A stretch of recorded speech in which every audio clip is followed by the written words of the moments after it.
En 1889, el pintor alemán Franz von Stuck terminó una de sus obras más oscuras. La pintura muestra a un jinete amenazante sobre un caballo negro, guiando una procesión de figuras espectrales a través de la noche. Su capa roja se agita con violencia en el viento, y su rostro aparece parcialmente oculto por las sombras. Cuando esta obra fue presentada al público por primera vez, recibió elogios de la crítica. Nadie vio en ella algo más que una pintura poderosa, vinculada con temas mitológicos y con la energía oscura del simbolismo alemán. Pero décadas después, cuando el mundo empezó a reconocer el rostro de un político austríaco que estaba transformando Alemania, una coincidencia inquietante comenzó a tomar forma. El jinete de la pintura parecía tener un parecido perturbador con Adolf Hitler, y la obra había sido terminada en 1889, exactamente el mismo año en que Hitler nació. Pero antes de preguntarnos si esto fue solo una coincidencia, vale la pena entender quién fue Franz von Stuck.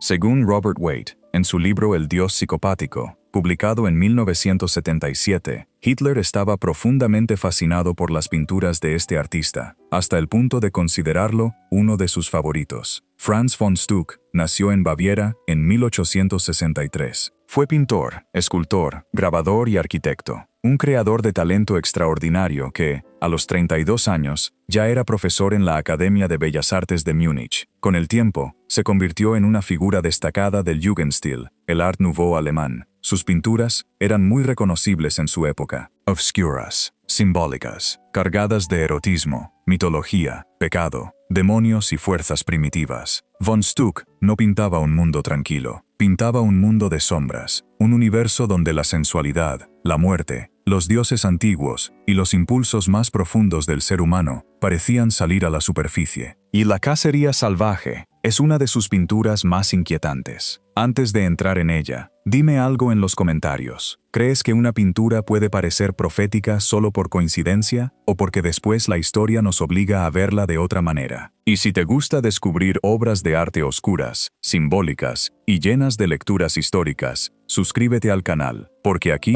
no miramos una pintura solo por lo que muestra, sino por todo lo que empieza a revelar cuando el tiempo pasa sobre ella. Y lo más perturbador de esta obra no es solo el jinete, sino lo que el siglo XX terminó proyectando sobre su rostro. La cacería salvaje trata uno de los mitos más antiguos y extendidos del norte de Europa. Según la leyenda, la cacería salvaje era una procesión de seres sobrenaturales que aparecía en el cielo o sobre la tierra, anunciada por sonidos escalofriantes. Con ella, venían los ladridos de perros, el trueno de los cascos, los cuernos de caza y los aullidos que atravesaban la noche. Al frente cabalgaba una figura divina o demoníaca, guiando la jauría, y detrás avanzaba una horda de muertos, bestias, espíritus y jinetes que no se detenían ante nada. La leyenda decía que quien se cruzara con la cacería podía ser arrastrado por ella, o en el mejor de los casos, morir de terror. Este mito viajó por Escandinavia, los Alpes y las Islas Británicas. Tomó distintos nombres y distintas formas, pero siempre conservó una misma idea central, una fuerza imparable, nocturna, violenta, que no pide permiso, no distingue entre inocentes y culpables, y destruye todo lo que encuentra a su paso. En la tradición germánica, el líder de esa cacería podía identificarse con Wotan, equivalente germánico de Odín,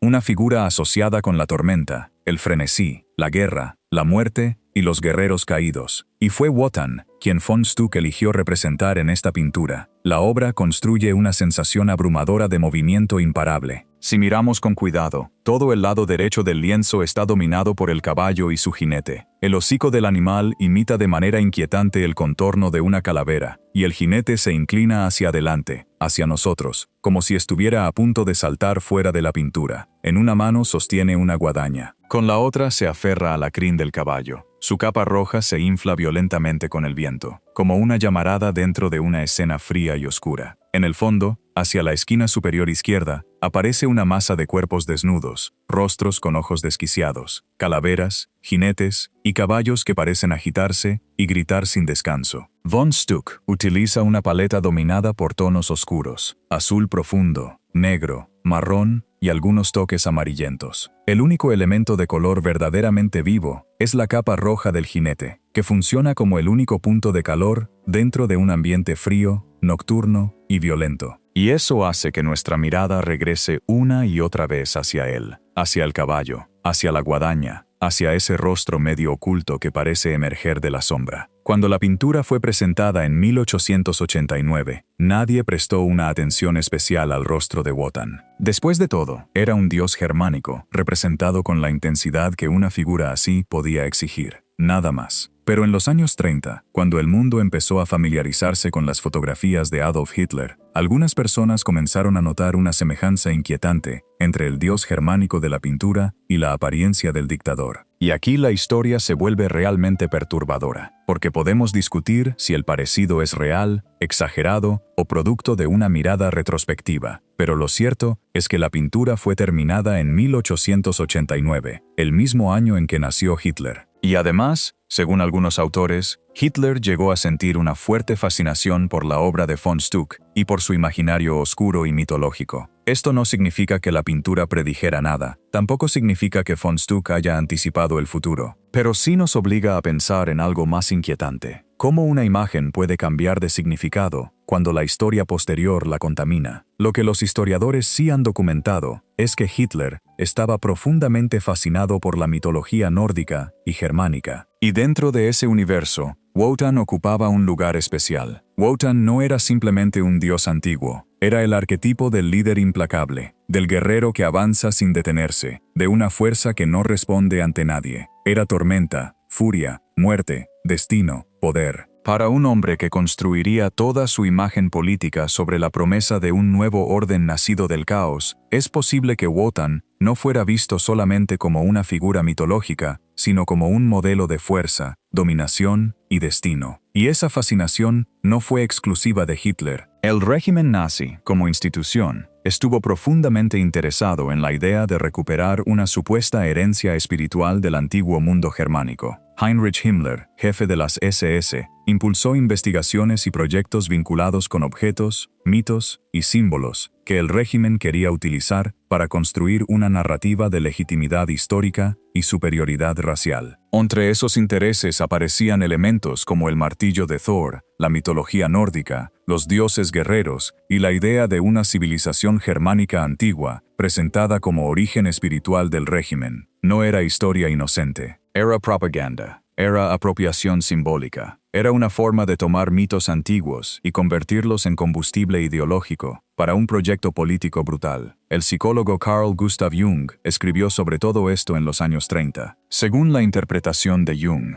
Wotan no era simplemente una figura de la antigüedad germánica, sino una expresión de algo que, según él, dormía en el inconsciente colectivo alemán. Una fuerza arcaica que había permanecido latente durante siglos y que, en ese momento histórico, parecía despertar. Podemos estar de acuerdo o no con la lectura de Jung, pero lo interesante es que incluso en su época, algunos pensadores estaban intentando entender el nazismo no solo como un fenómeno político, sino como una erupción de mitos, símbolos y energías colectivas profundamente peligrosas. Y en ese contexto, una pintura como La cacería salvaje adquiere una carga nueva. Ya no vemos solo a Wotan cabalgando en la noche, vemos una imagen de arrastre, de masas agitadas, de violencia colectiva, de una fuerza que se mueve sin pedir permiso y que puede devorar a todos los que encuentra en su camino. Y por eso la pintura se vuelve tan incómoda cuando la miramos después del siglo XX, porque ya no podemos verla con los ojos de 1889. La historia nos cambió la mirada. Si esta conexión entre mito, arte y propaganda te parece inquietante, suscríbete al canal, porque algunas obras no se vuelven oscuras solo por lo que pintan, sino por la manera en que la historia posterior las transforma. Y dime en los comentarios, ¿crees que estamos viendo una coincidencia visual o una imagen que terminó pareciendo el espejo de una época que vino después? Franz von Stuck murió en 1928, 5 años antes de que Hitler llegara al poder, así que nunca vio lo que estaba por venir.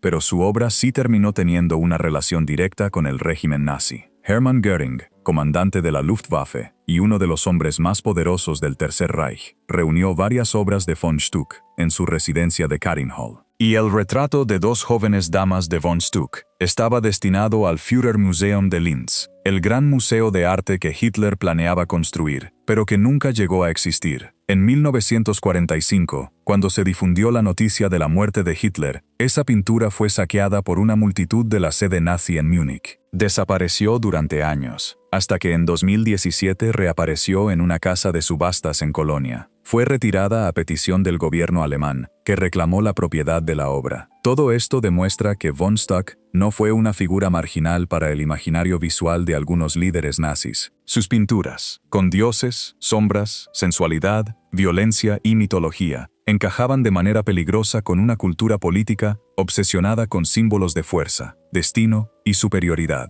Ahora bien, debemos ser muy cuidadosos. Saber que Hitler conocía la obra de von Stuck, que estaba fascinado por la mitología germánica, y que el régimen nazi utilizó símbolos antiguos para construir su propaganda, no significa que esta pintura específica haya tenido una influencia directa sobre sus actos o sobre su imagen política. Eso no lo sabemos, y probablemente nunca lo sabremos, pero sí podemos decir que la coincidencia es inquietante. La pintura fue terminada el mismo año en que Hitler nació. El rostro del Wotan de von Stuck puede parecernos, visto desde el siglo XX, extrañamente cercano a la imagen del dictador. Y la figura representada en la obra, un líder nocturno, implacable, rodeado de una horda espectral, terminó pareciendo de manera perturbadora una metáfora visual de algo que Europa viviría décadas después. ¿Es una profecía? No. ¿Es una coincidencia? Tal vez. Pero quizá la pregunta más interesante no es si von Stuck anticipó a Hitler, sino por qué Hitler y el nazismo encontraron en este tipo de imágenes un espejo tan útil. Porque un hombre ambicioso y violento puede mirar el arte de su tiempo y encontrar en él no una advertencia, sino un modelo. Puede ver a Wotan no como una fuerza destructiva que debe temerse, sino como una figura que desea imitar. Puede encontrar en los mitos antiguos una justificación estética para su propia brutalidad. Y ahí es donde el arte se vuelve peligroso, no por sí mismo, sino por la forma en que puede ser apropiado, deformado y usado por quienes buscan convertir símbolos en poder. La cacería salvaje de Franz von Stuck sigue siendo una obra profundamente incómoda, porque se encuentra en un punto extraño entre mito e historia. Cuando fue pintada, era una imagen simbolista sobre una leyenda del norte de Europa, una escena oscura, violenta, teatral,